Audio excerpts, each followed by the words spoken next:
இங்கு கூடியிருக்கும் அனைவருக்கும் என் மாலை வணக்கத்தை தெரிவித்துக் கொள்கிறேன். சிறுகதை படைப்பு பயிற்சி பட்டறை நாகம்பட்டியிலேருந்து வந்திருக்கிறேன்னா ஜோடி குருஸை பற்றி பேச வந்திருக்கிறேன். நவீன புனைக்கதைகள் எழுதிய காலகட்டத்தில் தோப்பில் முகமது மீரான் தொடங்கி வண்ண நிலவன் வரையில் ஏறத்தாழ ஒரு டசன் எழுத்தாளர்களை கடந்த நிலையில் ஜோடி குரூஸ் அதில் ஒரு முக்கியமான ஒருத்தராக கருதப்படுகிறார். ஆமாம், யார் இந்த ஜோடி குரூஸ்? ஜோடி குரூஸ் ஒன்று வேற யாரும் இல்லை, நம்ம தூத்துக்குடியில் மணப்பாடு அப்படிங்கிற இடத்துல பிறந்த ஒரு கடலோடி தான் இந்த ஜோடி குரூஸ்.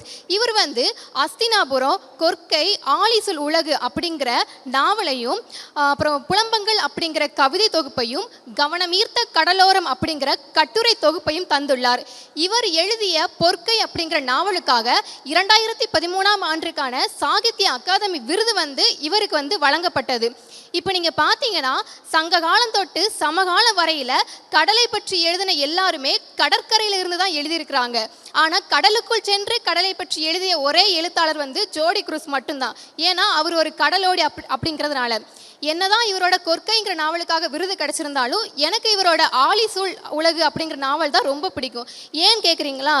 ஏன்னா குரலிழந்து கிடந்த ஒரு சமூகம் அலை போன்று எழுந்து பண்பாட்டின் மீது ஓங்கி அடைக்கும் ஒரு படைப்பாக தான் நான் அந்த நாவலை பார்க்குறேன். அந்த நாவல் என்னன்னா, ஒரு 3 பேர் புலிசுறா பிடிக்கிறதுக்காக கடலுக்கு போகிறாங்க. அப்படி போகும்போது அவங்க கட்டுமரம் கவுந்துருது. கவுந்த பிறகு அவங்க யாரு, அவங்க வாழ்க்கை வரலாறு என்ன அப்படிங்கிறது ஒரு இடைச்செருகலாக இந்த நாவல் நீண்டுக்கிட்டே போகுது. அப்புறம் ஆமந்தூர் அப்படிங்கிற ஒரு சிற்றூரையும் எழுத்தாளர் கூறியிருக்கிறாரு. அந்த சிற்றூர் என்னன்னா, அங்கே இருக்கிற எல்லாருமே மீன் பிடிக்கிறவங்க தான். அதில் தொம்மந்திரை அப்படிங்கிறவர் ஒரு சிறந்த மீன்பிடி வல்லுநராக இருக்கிறாரு.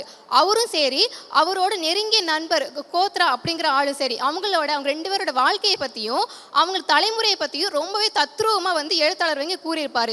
இதோடு நிறுத்தாமல் அவங்க மீன் பிடிக்கிற வணிகம் எப்படி மெல்ல மெல்ல அவங்க கையிலிருந்து இன்னொரு சமூகத்துக்கு போனது அப்படிங்கிறத பற்றியும், இப்போ நம்ம இருக்கிறோமே தூத்துக்குடி துறைமுகம், இது எப்படி இவ்வளோ பெருசாக வளர்ந்துச்சு அப்படிங்கிற பற்றியும் ரொம்பவே அழகாக அவர் சித்தரிச்சிருப்பார். அப்புறம் பார்த்தீங்கன்னா உங்களுக்கு எல்லாருக்குமே வண்ண நிலவனோட கடல் புறத்தில் அப்படிங்கிற ஒரு நாவலை படிச்சிருப்பீங்க. அதில் பிலோமிக்குட்டி, மரியதாஸ் அப்படின்னு 2 கதாபாத்திரம் வருவாங்க. அவங்களோட காதல் கதையை ரொம்பவே அழகாக சொல்லியிருப்பார். ஏன் நம்மளே காதலிக்கலாம் அப்படின்னு கூட தோணும் அதை படிக்கும்போது. அவர் மட்டும் இல்லை, இப்போ நம்ம தகழி சிவசங்கர பிள்ளை பார்த்தீங்கன்னா செம்மீன் அப்படின்னு சொல்லிட்டு ஒரு நாவல் எழுதியிருப்பார். அந்த நாவல் அப்படித்தான் கடல்புற மக்களோட காதல் கதையை ரொம்ப அழகழகாக சொல்லியிருப்பாங்க. இவங்கெல்லாம் ஒரு புறம் இப்படி பேசிக்கிட்டு இருக்கிற நம்ம ஜோ இவங்களுக்கெல்லாம் ஒரு படி மேலே போய் காதல் மட்டும் இல்லை எங்கள் வாழ்க்கை, நாங்கள் இங்கே நிறைய கஷ்டமும் பட்டுக்கிட்டு இருக்கிறோம், நிறைய விஷயத்தை இழந்துக்கிட்டு இருக்கோம் அப்படின்னு சொல்லிட்டு அவங்களோட வாழ்க்கையே முழுமையாக படம் பிடிச்சு காட்டினதுனால அவரும் சரி, அவரோட நாவலும் சரி, இலக்கிய படைப்பில் ஒரு முக்கியமான ஒரு இடத்த பிடிக்குது. இதோடு அவர் ஒன்று நிறுத்தலை. நம்மளோட இலக்கியத்திற்கு நிறைய கலை சொற்களை ஒரு அறிமுகப்படுத்தியிருக்கிறாரு.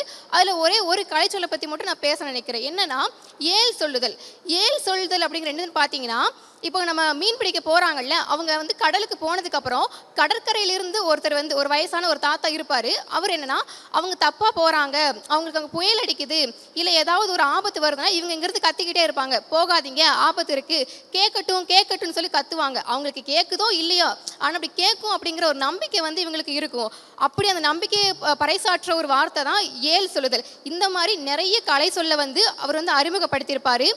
இப்படி இப்படிலாம் கூறின ஜோடி குரூஸ் ஒரு முக்கியமான ஒரு படைப்பாளிங்கிறதுல கடுகளவும் கூட எனக்கு ஐயம் இல்லை, உங்களுக்கும் ஐயம் இருக்காதுன்னு சொல்லி நம்பி எனக்கு வாய்ப்பளித்ததுக்கு நன்றி கூறி விடைபெறுகிறேன். நன்றி, வணக்கம்.